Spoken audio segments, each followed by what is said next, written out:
I tap with Apple Pay and my card does a credit rails payment. And then in real time, it takes a USDT borrow position against my collateral on HypurrFi. That's it. It's just now I have $10 in debt that I can pay back whatever I want. I can refinance that on HypurrFi and go for a lower rate. I can ape into a risk coin and I can go short on my debt from credit card payments. Everyone that I onboard to this card that is a skeptic, just on that note, it's always the UX that's the conversion for them. When they realize under the hood how all the magic is actually happening, the pause is like, all right, this may actually work then. And so that was the big aha moment, is like, once you reduce the friction, the users have no real good pushback as to why they wouldn't do this. I am a full convert. This thing is amazing the way it works, and we see that again and again. And so we go and pay with DeFi with the card quite a bit. It's very fun.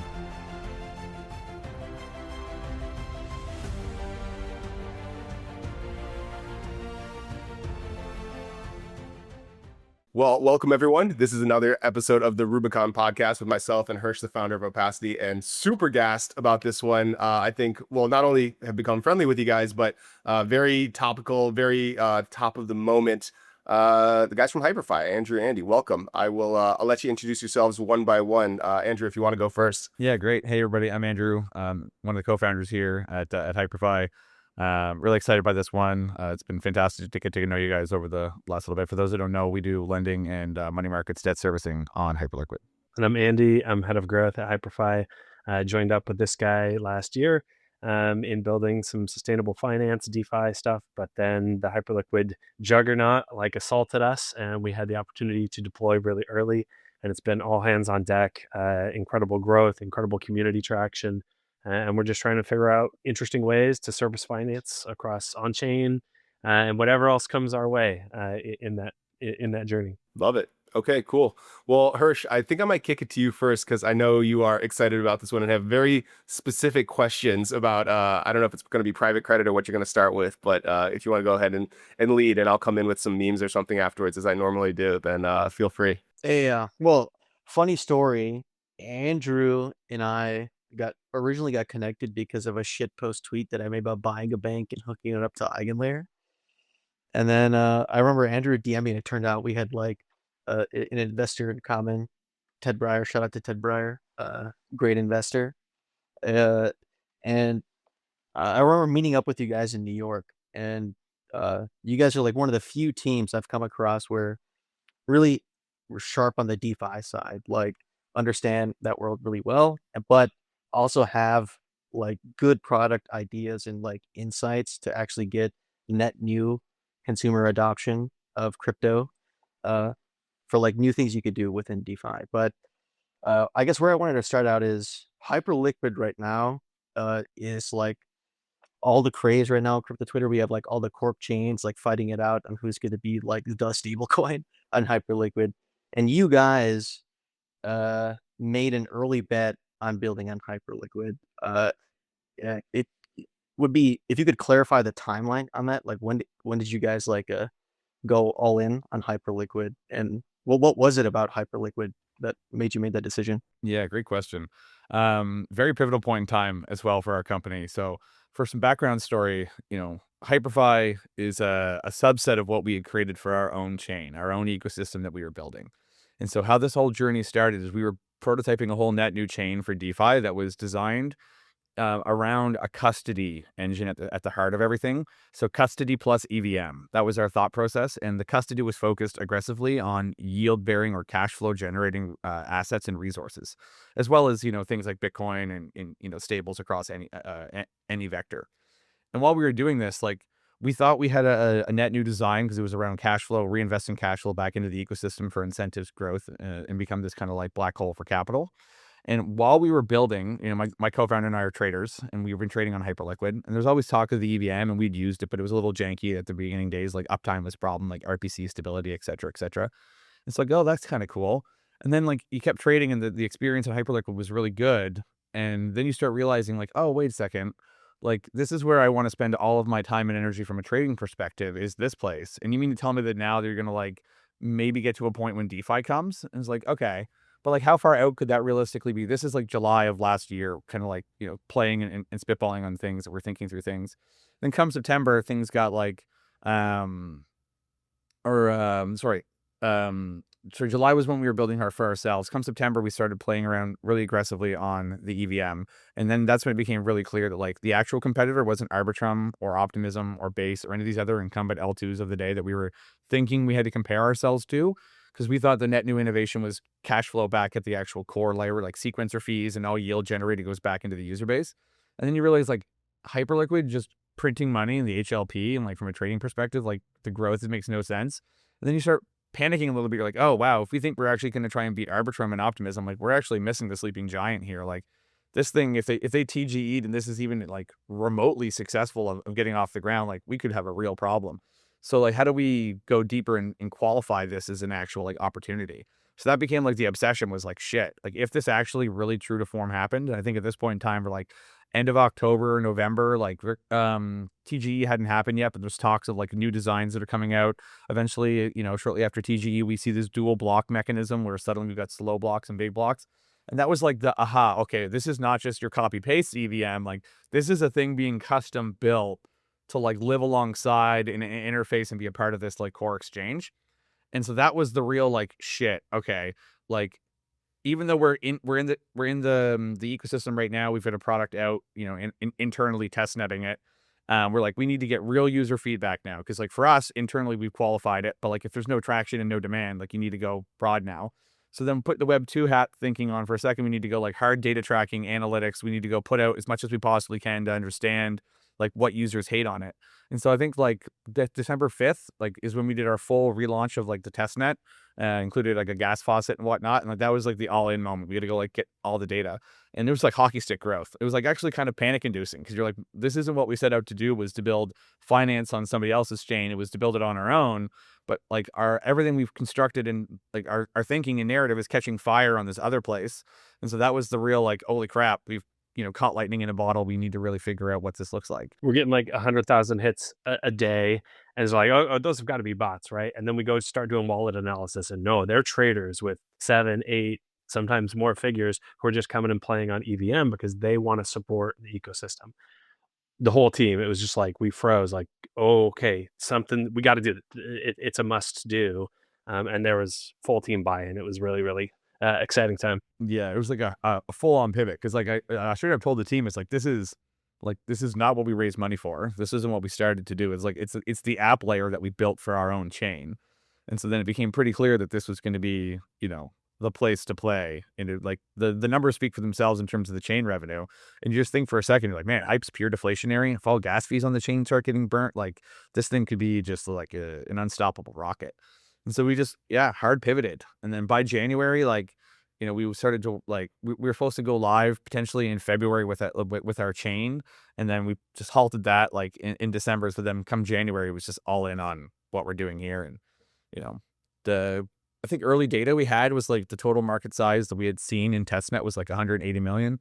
And the current, you know, of the recording of this, like just over 350 market size right now. So it's been quite the journey of the last few months. We got ready by January, and then there was mystery. They didn't say when they were going to launch the EVM. It was like sometime coming, and so we were pretty ready to go in January. And like, okay, we could be waiting for 6 months. We could be waiting for a year. Like, who knows what it was? And then February, just one Discord update. The EVM has gone live. Let's say whole panic, deploy, like go do it.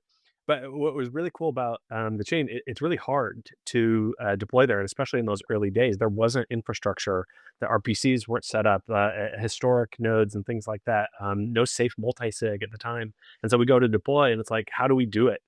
And you go and ask the team, and they like give you a link to the docs and say, figure it out. And so we brought Den multi-sig in. We got Jonah and brought him in so that everybody could use that, because we need that to deploy. And that's really what started cementing our place in the ecosystem is, well, we're here to be serious builders, and we can help support a lot of that. Andrew figured out how to deploy a bunch of that stuff. Early deployments of coins from EVM to core, like it's kind of janky. You got to figure out your way around a little bit.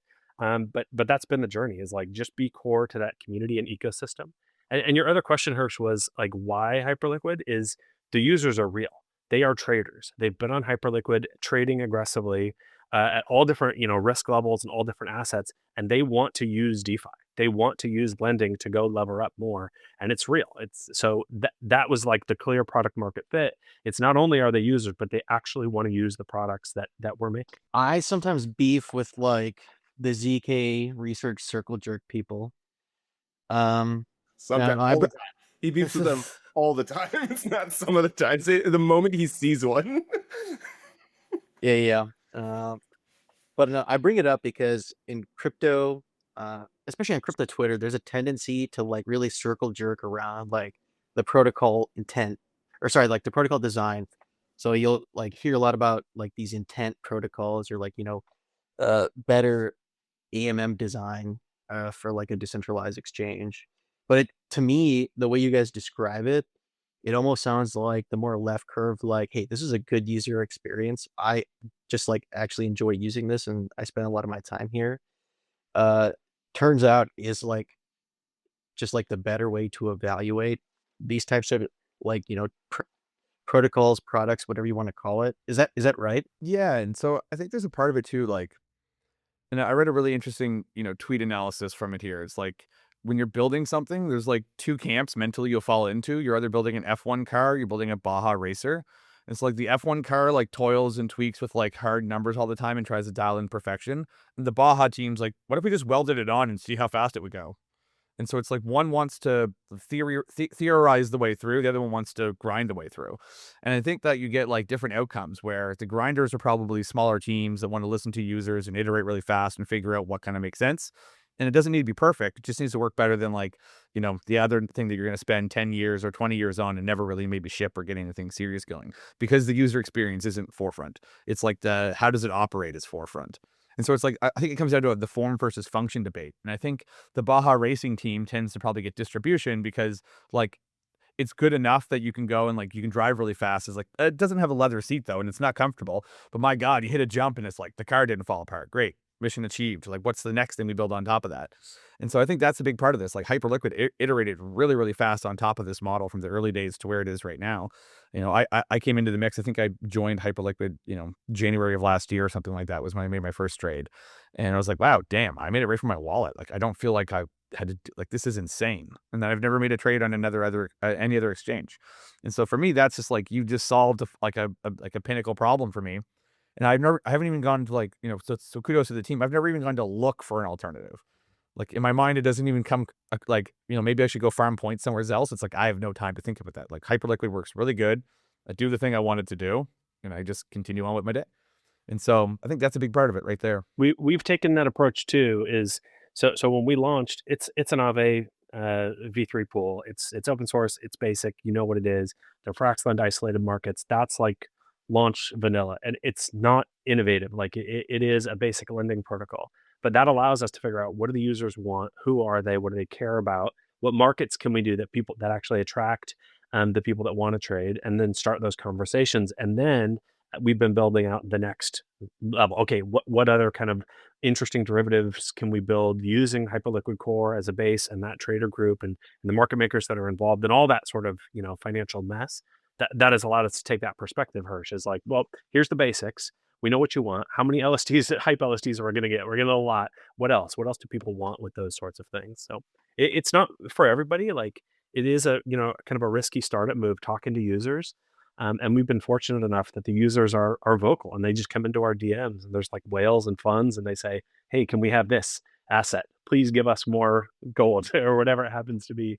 And then we've got to navigate and sort through that. But that also gives us really good insight into like the UI design and the UX and what products do people care about? What will they use? And sometimes we get just a couple users who say, I want this new feature, but I will use it all the time. And maybe we build that for just a couple people because we know they're hardcore users. They do a lot of volume and it's worthwhile. It's very worthwhile to keep them, maintain and build for them directly. No, I love hearing that. The product user focused approach to protocol development, let's call it. I was actually in person with Andrew a few weeks back in San Francisco, and he was kind enough to buy me breakfast with like your guys' own product, a card, right? And I will say, when I first heard about this, I was fairly skeptical, but I've done a complete 180 on that. But I like I don't want to get ahead of myself. I would love for you guys to talk about the story behind the card and what the goal is for it. I'll let Andrew do that, but that reaction we get all the time. And myself, I've done crypto cards. I've seen them for years, and I've always been like, too much. It doesn't, whatever. Like it's too complicated the way it's set up. I am a full convert. This thing is amazing, the way it works, and we see that again and again. And so we go and pay with DeFi with the card quite a bit, and it's very fun. But Andrew's been like a long time card advocate and just hasn't quite found the magic switch yet. We found the switch. Yeah, and so like, and thanks for that intro there as well on that. Like, it's funny. Like, if you've used cards across the spectrum and timeline, right? Like, it's not a new thing. Okay, we've had these cards out there for a while. The first one would have been like 2013, 2014, we shut down pretty quick. Zappo, you put your Bitcoin in, you could borrow against it, facilitation, whatever. But like, the journey has always been problematic from a custody perspective. It's always been a pain point from a top up, off ramping, like all the things that come with it.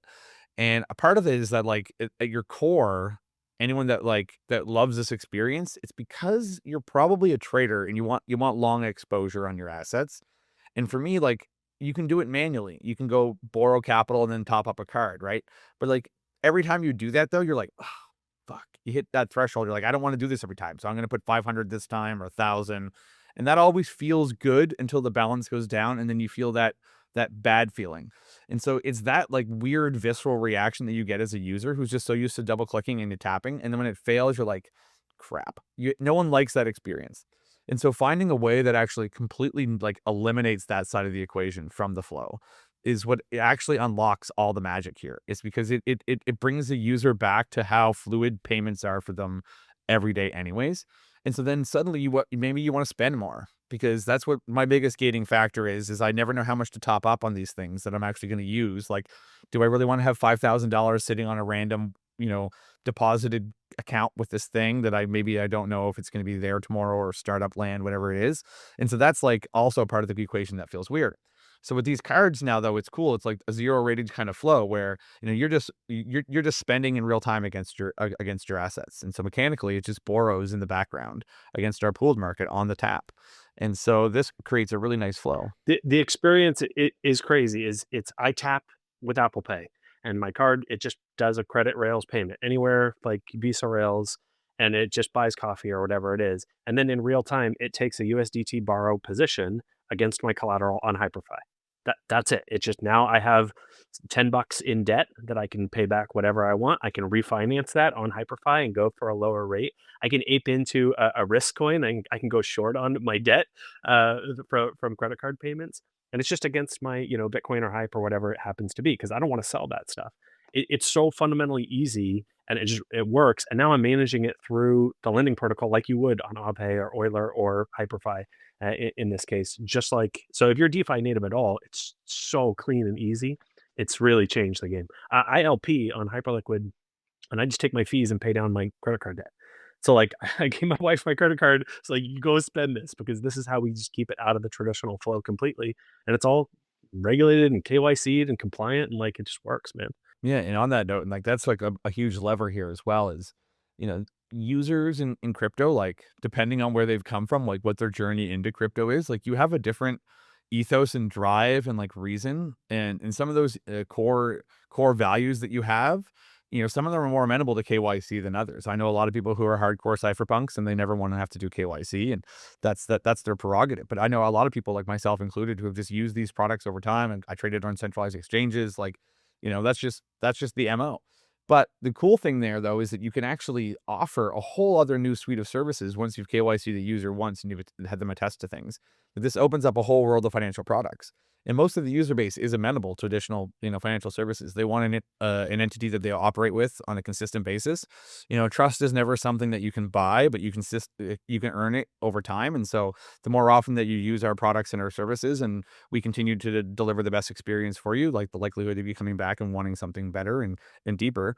And that's actually kind of how we got to the card. Like, a lot of our users were like, yo, dude, I want to go like buy some flights on some private jets. Like, how do I get access to a line of credit that's going to let me do that? Like, I have all this hype. I don't want to sell it. Like, what's going on here? Because at the time, that we started this journey as well. Like, we didn't even have USDC. It only deployed yesterday, literally yesterday, on HyperEVM. Like, Tether's been here for a while. God love them.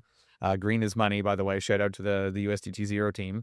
But for most people, like, they don't have still end looping off HyperLiquid, like properly bridging out. It's still based on like liquidity you have, you can off ramp through Hypercore, USDC back to Arbitrum, or you can go, tether out now, but take some, depending on your liquidity and which route.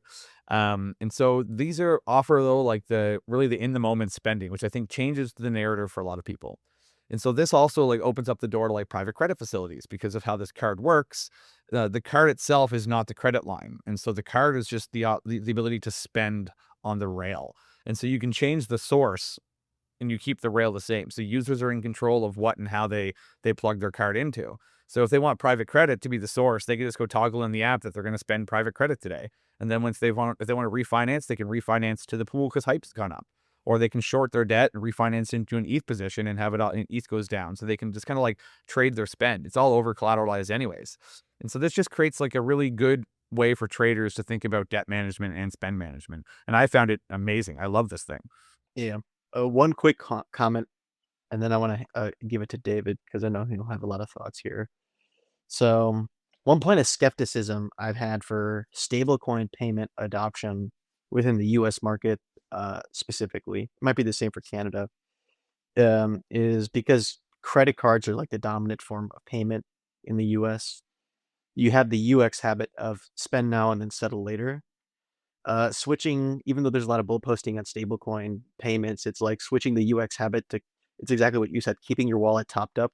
The anxiety that comes with that, like, even though I'm in crypto, if I'm given the option of like paying with stablecoins or like with my card, I pick my card because I know it's annoying to have to top up my stablecoin balance. So I just like keep that for when I only have like, can only use stablecoins. And like, I view this as like a huge problem for the adoption of stablecoin payments. And the fact that you guys have actually come up with like a full-fledged end-to-end solution to that UX problem. It's essentially a UX problem for the specific market. It's like you guys beat Stripe to solving this. It's like an unspoken problem that I think people don't really appreciate. Well, shout out to our partner Brahma Finance for the onboarding and the rails and like the way the system works and pulls from the position. They're really a fantastic team that are working with us on some other really cool mechanisms that you can do, because now also once you're using the card and in the flow, you're also in the DeFi flow. And so you can do some other things. So one of the things they have, they just launched is hooks. And so when you spend, you can like say, all right, 10% of this will go to buy hype. And you can just like start building up your savings account. And you can do all that top up stuff and like round up stuff and all those sort of like personal financial things that you can on, Acorns or whatever all those fintech products are that do that. Is they're just helping us build out these really interesting products that, so like what you said, for these small purchases, it's never been worth it to deal with stable coins and off ramp and do all that sort of stuff. And so you kind of save that. This is for my like retirement account, my crypto, like that I'm investing, then I'll go through those flows. But for $10, $100 here and there, like, oh man, it's just not worth it. Now it is. It's simple, and like there's no offboarding and onboarding through that process. It's just all within DeFi, which I'm already managing anyway. So it's really, really clean. Everyone that I onboard to this card that is a skeptic, just on that note, it's always the UX that's the conversion for them. When they realize under the hood how all the magic is actually happening, they like, it's the pause is like, all right, this may actually work then. Like that's because the cool part is the user's always in control, right? You set a declining balance in the system, so you have to do a transaction as often as you want, right? So if you have $10,000 and you say you're allowed to pull 5, so it's not like you pay your bill and the 5 resets.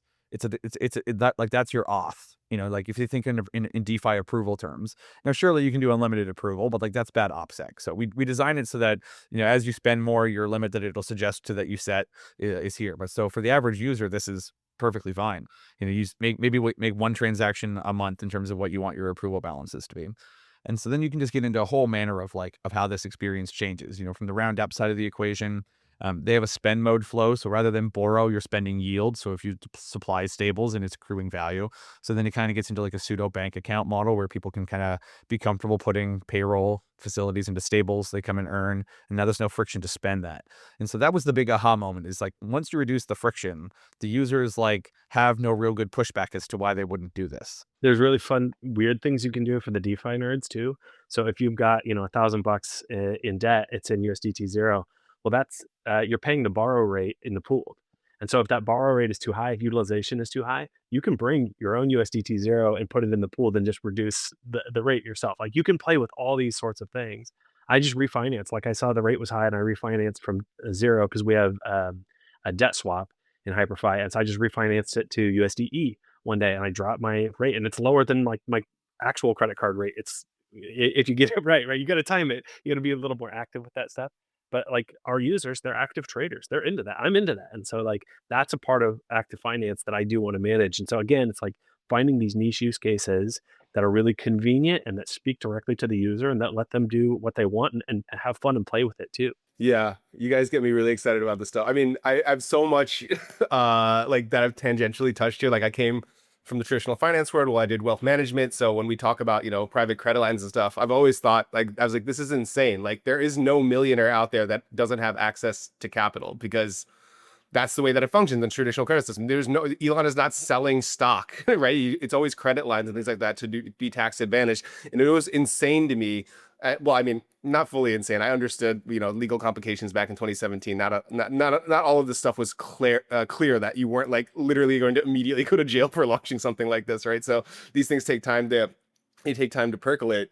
But when you guys started talking about this stuff, it made sense to me immediately. And, whether that heads in the AI direction, right? Like the stuff you're talking about, Andy, like I see very straightforward products where it's like, just check in the morning where the lowest interest rate is, put my debt there, right? And everything sort of like figures itself out. Yeah, exactly. Or if we go more bespoke, and so it's wealth management type stuff where it's, extremely complex. These guys are worth 9 figures at this point. Shout outs to the hype, airdrop, right? We appreciate the ecosystem dearly. I'm also exclusively trading on Hype right now. But there's a lot of different ways it could go, as long as you have the tools and a UX that, and again, products that people actually want, right? So I think that North Star that you guys have is super interesting. There's so many more things that we could get into. I don't know how much you guys are allowed to or can open the kimono. I know there's new stuff coming down the road. What's exciting to you guys right now in the ecosystem that, either like you've talked about publicly, but you think people aren't excited about enough, or maybe there's something that like you just like broadly excited about, but you guys haven't drawn the line in the sand that like it's on the roadmap. Yeah. So there's like 2 really cool things we could talk about. One is like super nerdy and technical, but I think one is more mainstream, more fun to talk about. But I'll let Andy introduce that one. Gotta catch 'em all. Sorry, you guys are gonna get a takedown notice. So we recently announced, and by announced I mean Andrew leaked it on Twitter before I got on a plane a couple of days ago, that we have acquired the PKMN ticker on HyperLiquid. And the Pokemon token is an RWA token. And so it is a fractionalized version of Pokemon base sets, PSA graded 8, 9, and 10 only. So what collectors do is they deposit these with Visuals, who has a fully maximum security vault where that's like curated and held and all the air conditioned things that it's supposed to.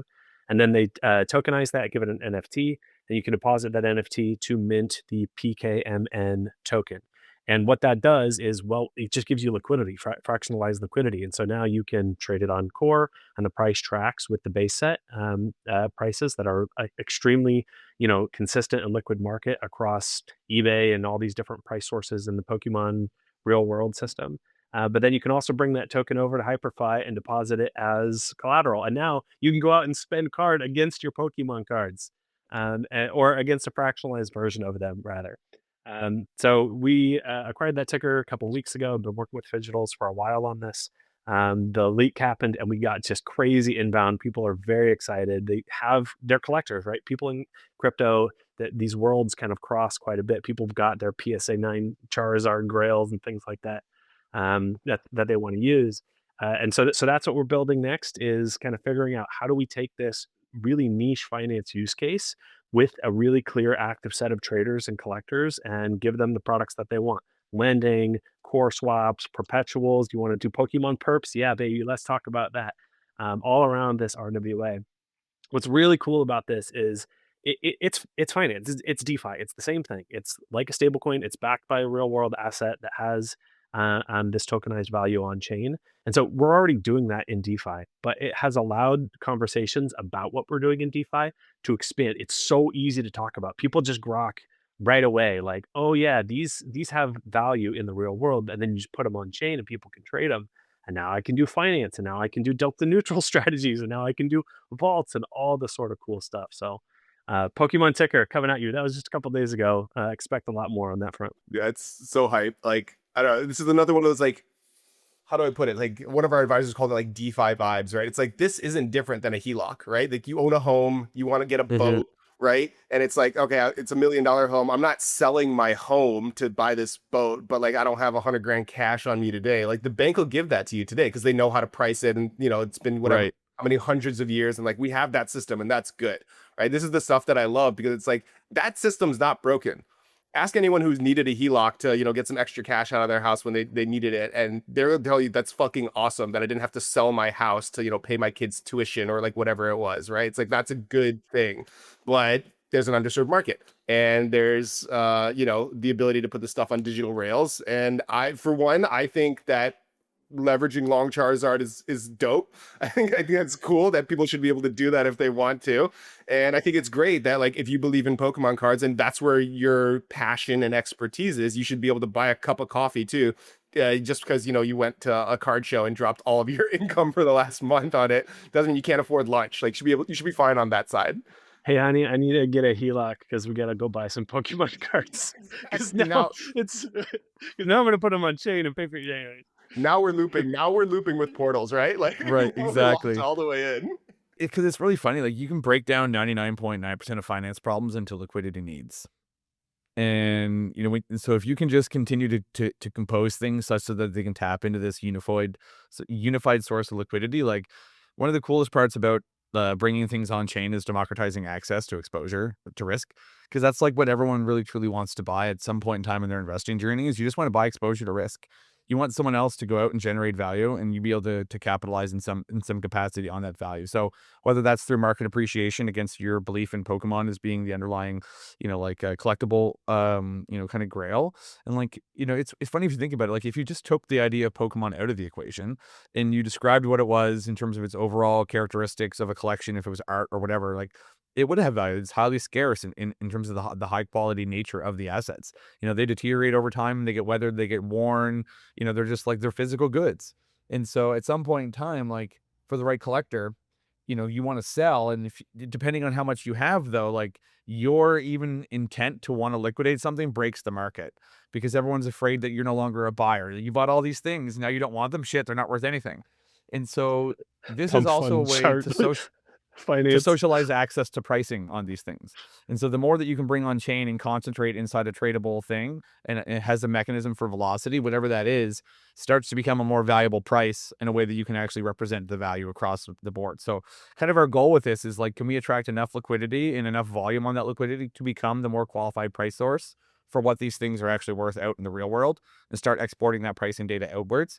Because if we can, then suddenly we're a great source of data for a perpetuals feed, which is where you can say, okay, what does the derivatives market truly value this at? Like, who's willing to pay open funding rates to go long or short the value of this coin that represents the global market sales? And so, you know, with enough liquidity that you can get locked up, this becomes a great place for collectors that want to divest, start to think of it more like a physical DAT, where they can start to offload, you know, things into this place, and without actually destroying the market, and probably actually just improving the market by driving more liquidity. And normies, they don't understand tokens. Like, they don't understand governance tokens at all. That's why the stablecoin boom has really, like, happened over the past couple of years now. Is people understand stablecoins? Like, okay, it's related to treasury bills. I got it. I generally understand that and why people might want to use them. And they generally understand Bitcoin because it's like gold, and they understand gold. But otherwise, like, it's hard for them to rock what a lot of what we play with does, like liquid restaking tokens. Nah, man, like, it's just really hard for my friends to get that. But RWAs, Pokemon, kids are having ripoffs in Playground. Andrew told me about this, but they get together, like, you get 5 kids together with a pack of Pokemon cards, you rip them together, and whoever has the most valuable card wins all of them, right? Like, there's like this poker. financialization. It's Pokemon poker. that's happening. And so it's this accessible sort of journey of like, oh, okay, I understand these other things can have value besides dollars and stocks. Like, oh, okay. And it's just really awesome, accessible journey that makes sense from the playground on up to, hedge funds. Yeah, for sure. It's funny, back when I was selling REITs, there's this large contingent. This is, let's call it like 2015, 2016, something like that, of Asian money that was like desperate to get out of Asia. And they were looking for any sort of expressive way to do it. And they came up with this interesting solution where they'd buy art in China with Christie's. And then all of a sudden they've got $1 million Christie's credit line in the United States. And they didn't transfer any money, right? And they didn't do it. But it's like, this is a way to like move things around and be more expressive. So I think that's, I think we're in that mode, right? Like we're getting creative about things for people who need liquidity, who want pricing information. And I think that's always going to be really interesting to me, at least, especially from the perspective of like, what's all this DeFi stuff useful for, right? Like the normies, so to speak. Now, to be fair, normies don't understand how Congress works. That doesn't stop them from voting for their senator. If they even know it's a senator or a congressperson, that's fine. You don't need to, right, to express your values or express what you think something is valued at. But Andrew, you talked a little bit about DATs. It would be a criminal, honestly, not actually criminal for any lawyers watching, but emotionally criminal to not get your guys' take on everything that's going on. Because for me, I'll say it's really interesting. I love the hype and the energy, pun intended. It smells a little bit like a 2008 financial crisis with some of these operators. Where your guys' heads at? What do you think is happening here? And I heard Pantera say that operators are going to like rise to the top, and we'll see good ones and bad ones. That seems like roughly like a decent prediction. How are you guys feeling about the DAT space right now? Yeah, I think they're fantastic because they allow for stale liquidity in the old financial system to express intent and interest towards the new one through the current vehicles that they have of the day. And so it's just think about how much stale money is sitting in these funds that have these weird mandates that they can't change. The money hasn't done anything different and sector-wise, but suddenly, iNova is a hype vehicle and they're allowed to buy that stock because it's inside of their mandated vehicles. Like suddenly you have all this lazy capital, and so it gets activated. And what this does, though, is it allows us to actually find the market force floor of these digital assets, because no one else was actually a buyer at size that allowed us to break through some of these, like, I would say, more mental barriers in terms of price and overall value. And so what's funny, though, is that, like, are they sustainable business models? Some of them will find stability by driving utilization, probably if they're capturing yield and deploying liquidity. But I think others will just, like, they rode a wave and they're not going to be in a position where they can actually, like, survive. But like, in terms of are we in a position where there's like a crisis potentially looming? Like, I think we need to see like 10x more, maybe even 100x more DATs. Like, think of how many SPACs happened that completely blew up to no regard of anything. And so I think we go way, way, way higher in terms of DATs. And then the M&A cycle has to happen with them. I don't think anything's really truly wrong until people aren't able to merge anymore. Like, if you have ETH and a bunch of ETH DATs and one operator is way better than the other, like, they should be eating the other ones because it's buying discounted things you care about, especially if you have a vector to deploy it.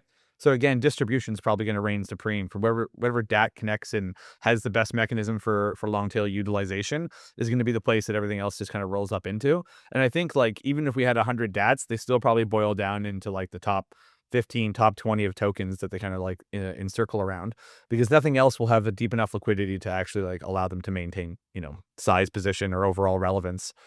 There's been bad companies for centuries. There's been good companies, right? The market sorts it out. There's been shitty crypto projects that have no revenue and like just token inflation. Name them. For decades. I'm kidding. and there's been good ones, and it takes the market cycle to figure that out. And right now, to me, it looks like people are excited about this, and so they'll buy anything because like it's an up only craze. Are we getting rate cuts today on another tab? Like I don't know, right? But over time, some will succeed, some will fail, so far I have yet to see systemic risk. I mean, how much Bitcoiner is Saylor going to have to buy to have real systemic risk on Bitcoin? Like, is there enough that he can buy, that he can get access to? Maybe. Like, is whoever's doing Ethzilla, are they going to be able to buy like 30-40% of the supply? Like, I just don't think so, right? Like, that just doesn't seem like systemic risk to me. Maybe once these M&A things start happening, if it really does, but we just have not seen the size yet. So unsurprisingly, I agree with Andrew.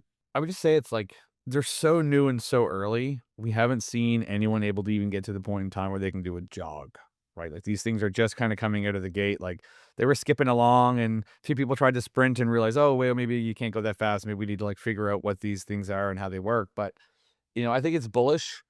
It's gonna be bullish for a while until we see like too much diversity in terms of the overall DAT structure.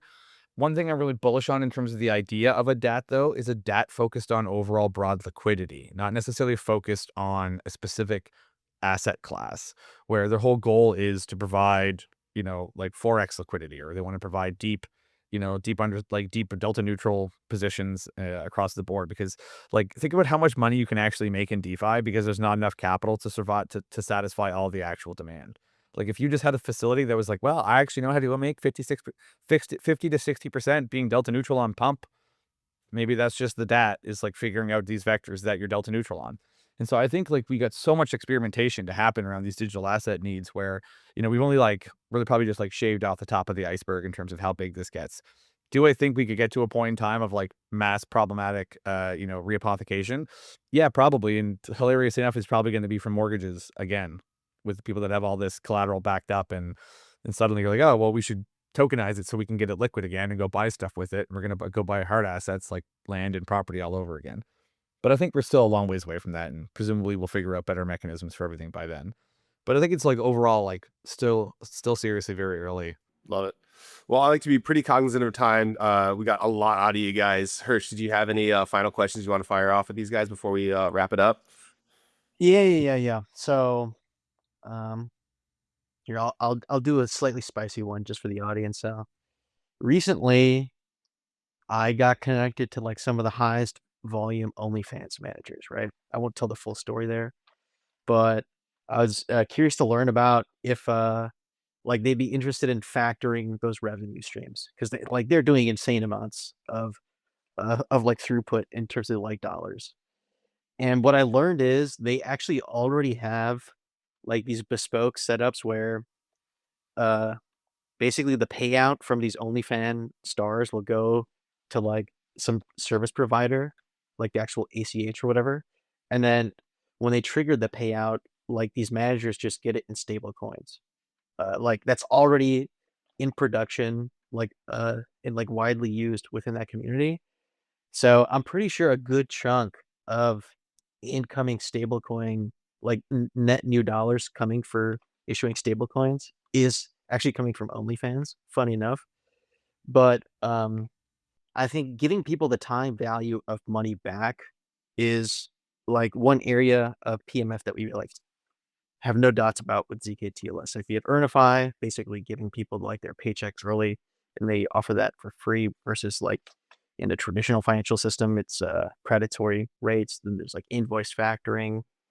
You could, especially making with like programmable finance and the ability to basically turn something into an asset that really wasn't considered an asset before, like your next paycheck or like an unpaid invoice from Coca-Cola. I think it's also sneakily a way to get. It's like it's also like a way to get people to onboard into stablecoins without telling them that they're onboarding. Right? You just like front them the money that's going to come later.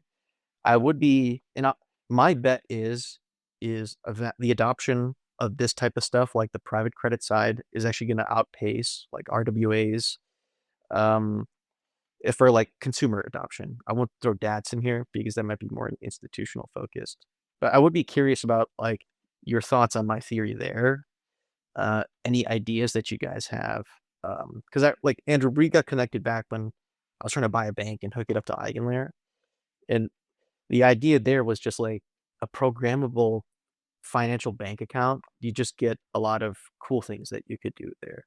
Just galaxy brain ideas there. I would be curious.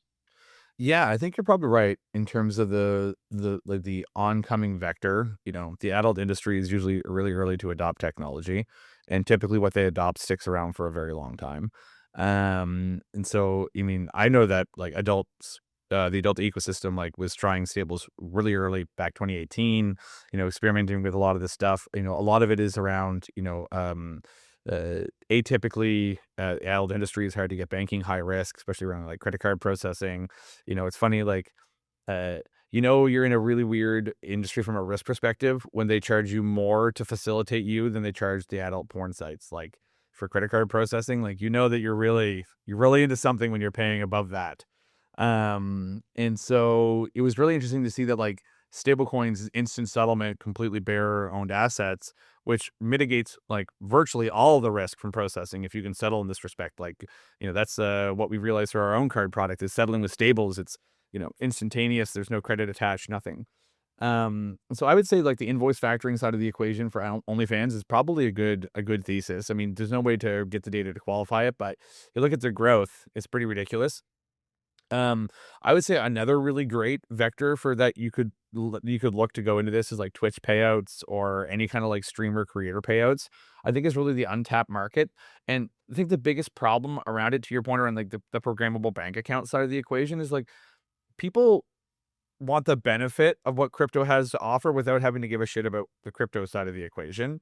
Like you talk to anyone that's like the normie side of the equation, like they don't want to know about gas. They don't want to know about they don't care that there's like a fee. Just tell me what it is, charge me a fixed thing. I don't need to know about dynamic resourcing and any of this stuff that the crypto nerds circle jerk themselves about. Like the actual user just wants to know that they can get paid. They're going to earn a savings rate on top of that. Like shout out to Coinbase who just opened, earning for Canadians right now that you can just have stablecoins on they're on Coinbase and you get 4.1%, boosted yield as well. And so like that kind of stuff is what I think really like moves the needle actually, because if you look at where the global financial state is right now, it's not great. But like crypto is so new and in vanguard in a lot of whole new industries and transforming payments for a lot of those sectors, AI included. I think it just becomes this place where there is more money to be made by just being like the most passive liquidity provider for Forex markets probably still makes you way more than you would ever get in a savings account. And so for those creators that are coming in and want to do this invoice factoring in any capacity, you probably also become a lot like it's a great onboarding funnel for that passive liquidity. People who just want to know they have access to the money, but really what they really want is they want to keep it there and earn yield. And so getting them comfortable with that being their bank account in some respects, I think is how this really types to or will tend to scale. Like, these creators can suddenly just spend in real time without actually having to like off ramp, and you just complete the whole holy trinity. Who cares what happens in the background and like what settlement actually is? That's never needs to be the problem of the user. They know that they got the thing, it's all well and done, and on they go. And so I think we get to a point in time where, like whoever and wherever your financial institution is taking money, it really is actually just going to be connected to some kind of EVM or VM apparatus. So you do have full programmability. When we first got connected and we're talking about the Eigenbank, like I think one of the coolest things there could just be you get a US dollar deposit. Who cares if it's a stable coin or if it's a wire transfer, Swift, like whatever. But it always just triggers the exact same kind of payable action if you think smart contract terms. So suddenly you're like, money hit and you like, it just trickled and automatically did all these things that you wanted to do. Part of it went into your savings, part of it went to go buy these things, part of it was aping Pokemon cards with your friends. Like all this stuff gets kind of automated through your flow. Because what I think this really becomes down to in the future, like, as DeFi innovations and toolings and mechanisms start to become more parts of just like finance, like the usability of that stuff continues to be like developer driven and not thought about from a product first perspective. So like it's just nerds building for nerds and like not realizing that the actual user that like has the money like does not give a shit about a lot of these operations. And so I think you get to a point in time though where like this gets so abstracted away though, and like everybody, regardless of where you are, is just composed in some capacity. It just becomes a default vector state for how like everyone's finances kind of come together. And you see it more and more like, everyone's coming into a stable coins. I get asked to help consult for like a Forex side of the equation. They had tons of questions like, hey, we want a stable, what's Genius compliant? Like these are the people that you thought would never change their business, and suddenly they're coming in saying, we have billions we potentially want to play with. How do we put it to work in a way that like captures the most amount of money for us? And so I think everyone, truly is going to come to this new frontier. Like trillions are going to onboard on chain. And it's just a matter of time before you realize like every bank is on chain. The Eigenbank that we talked about is just every bank, whether or not they're running their own L2, their own silo, but they're dealing with open standards that allow you free to communicate. Like we didn't even talk about like the SEC project crypto at all, but like that's also one of the most largest like bullish vectors of adoption of chain technology is all capital markets on chain. You can think ICOs, but like way more, way more liquidity, slightly more rules. And so, yeah, I think it's just like overall, like the idea of having a bank account that works for you is completely programmable. Maybe you have an AI agent that interacts at scale with DeFi protocols. It's voting and governance actions that maximize your returns. It's robo-optimizing your strategy. Maybe it's delta neutral perps. Like all that becomes commodified, I think, in the next like 5 years. I have stuff too, but like when he drops a banger like that, I kind of just let him cook. Just go. The future meme, the world in 5 years. Yeah, no, it's a banger and it's a great way to go off. Well, thank you guys so much for coming on, Andy, Andrew. Really excited about everything you're doing. I think a lot of people probably are already going to be familiar with HypurrFi, but hopefully you learn something new. Maybe you go buy some $ PKMN, or maybe you go figure out how to get one of these cards and stick around and build the future with these guys. So yeah, appreciate it. Well, please follow us and join our channels. From the top of the pod, how we interact with our community. We talk to everybody we can. So if you have product feedback, there's a market you want, just want to know how some of this stuff works, we're in the Telegrams or in the Discords, just trying to be very active and talk to traders and users. And so please find us. The handles are here. Come find us at events if you're doing the Asia tour and all that stuff. Would love to talk to users or potential users or just cool people. Yeah, we'll make sure we get all the handles. Andrew, any other sign-offs or call-outs that you want people to make sure they get involved with? Yeah, like, just to shout out, like follow us, we'd love to hear any feedback. Come get the card. It's going to be going general availability here pretty soon. So we would love to know any and all feedback around this. We really believe like, being able to spend against your crypto in real time is a really transformational user experience. We really want everyone to come through, especially those that are card haters of other ones that have tried them and never really like stuck with them. We absolutely want you to come through. We'll even pay you to come through and do it. Like we think you're like the best user to evangelize this kind of going forward. Because once you do it, like you're going to want other people to do it too. Points meta still alive, right? Hell yeah! I'm sitting on 5 Chase Ink cards right now, so I gotta get my swipe as well.